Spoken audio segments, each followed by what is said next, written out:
So the left hand one was your before. Basically for me, you kind of set up for a full shot. Because the club's too short, you just sort of got quite close to the golf ball, had no space for your arms to work, okay?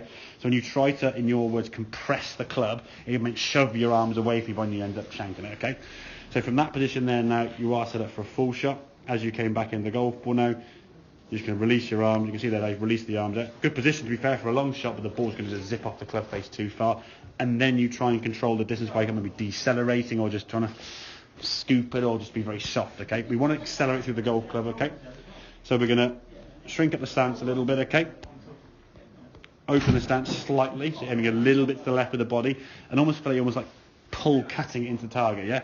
Then you come to the golf ball here now, as you swing back, okay? So 75 yards, okay? Look at your hand there now, you see the club is visible. You haven't let that hand out release over, yeah? So you're keeping the face sort of on the ball for longer and holding that angle for longer, and almost feel as though you're kind of Xing a bit more round this way rather than to target and releasing it. When you first started really holding the club face, if your path was slightly into a square, you just pushed it right.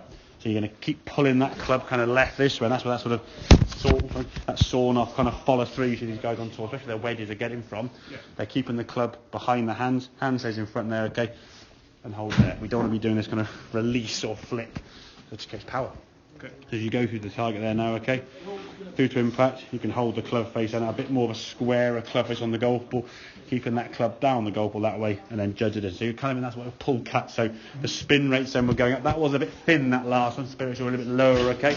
But keeping the spin rate up by pulling the handle through, not that flicky, hooky one that you've got. And that's why the ball's going so far, because you just had so much release and power, and you've got a lot of power anyway. I mean, the ball a long way with the height as you are. So keep that club face square, keep the handle pulling left, bring that initial ball flight down.